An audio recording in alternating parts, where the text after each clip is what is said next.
Lying is a huge trigger point for so many parents. So, in this video, we're going to talk about some of the reasons kids lie, how often they lie, and what to do when this happens. My name is Tammy Shmoon, and I am a registered child psychologist, the co founder of the Institute of Child Psychology, the co author of the Parenting Handbook, and I am a mom to three amazing kids. So, as a parent, I know personally that I feel a lot of things when my child lies. And I think this is common with all parents. We feel a sense of betrayal. How dare our kids lie to us? We love them and they should be honest. We feel insecure. What am I doing wrong that she or he is lying to me? We worry, will they ever stop lying? Is this going to be a chronic problem? Will we ever have a trusting relationship? We have fear. What if they get into real trouble and they lie and I can't help them out of it? But before we react because of these emotions with punishment, I want you to take a big breath and I want to give you an explanation for why your kiddo is doing this and what we can do to decrease the frequency of the lies, because we're never going to fully get rid of lying. It's, as we're going to talk about the research here in a second as to why, because it is a very normal part of human development. An example is a study done by the University of Waterloo where they observed children in their own homes and found that 96% of young children lie at some point. 4-year-olds lie on average, for instance, every 2 hours, and 6-year-olds lie on average once every hour. So some of these are big lies and some are just tiny ones. And even adults, we lie on average 1 to 2 times a day. So these are the top 4 reasons your child or a child you know lies. The first, they want to avoid hurting someone's feelings, just kind of like how my husband might say that I look good in an outfit when maybe it doesn't fit me really well, but he doesn't want to make me feel bad about my body. He's a smart man. 2, this is the biggest one. They're scared of punishment or getting in trouble. And it's much more common in children who are punished because they lie to avoid pain, both physical or emotional. But even if kids are not punished, they don't want to disappoint us. 3, they want to make a story more exciting. They want it to seem more interesting so they feel more seen and heard because their imaginations are full blown under development. And 4, it's an expression of what they wish was true. They wish they didn't do that thing and they wish it could be different. So one of the key things to curb lying is, first of all, to build connection and trust with your child by parenting with empathy instead of anger. Most children lie because they're afraid of what you will say or what you will tell them when they tell the truth. They're going to get punished. They're going to get shamed. You're going to give them heck.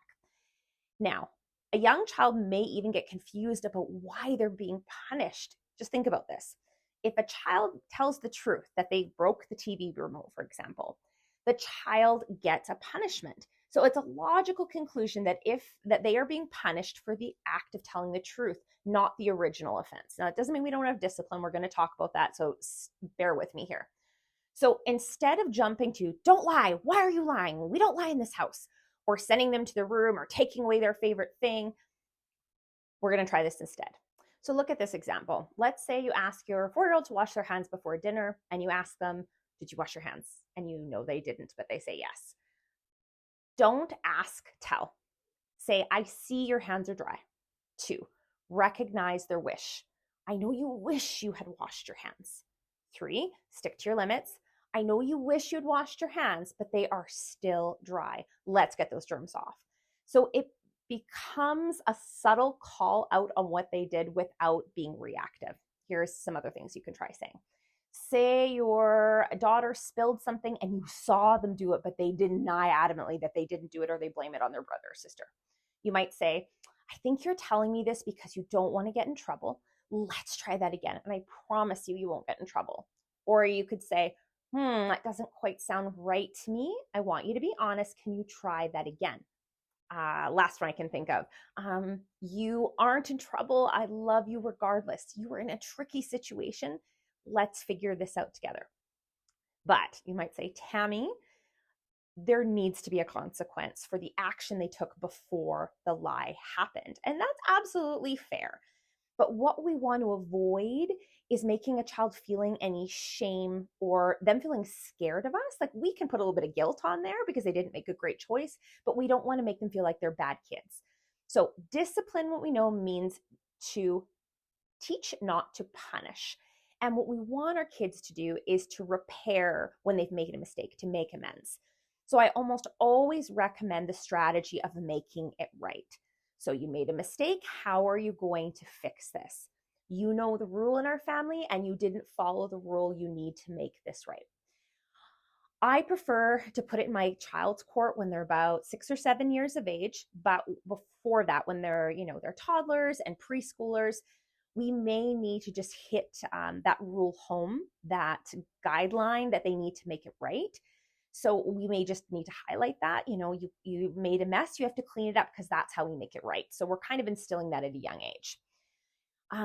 If your child hurt another child, they may have to apologize because you can tell them we're making it right. But once they're older, they may come to the conclusion on their own. That's what we're hoping for, right?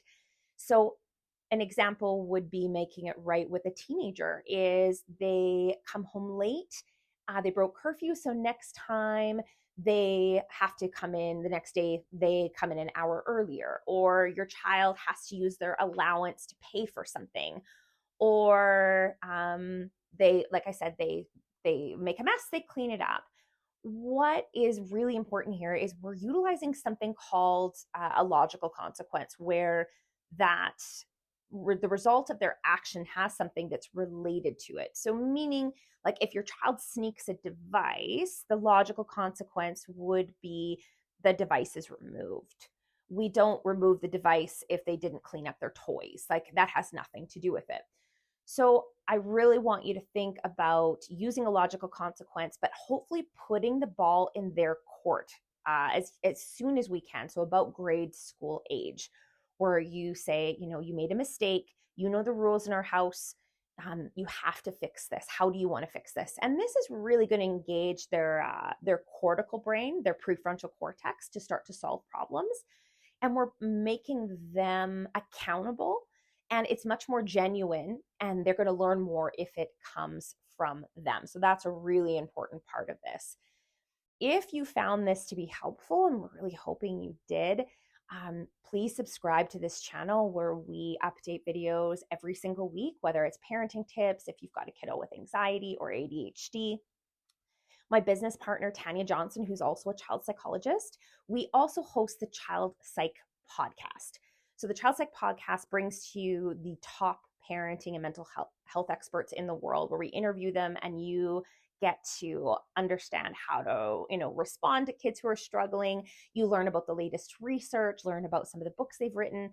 And we created this podcast to create a new generation of kids who don't have to recover from their childhood. So I really hope you check out the Child Psych podcast and also any of the other videos we have on this channel. Thank you so much.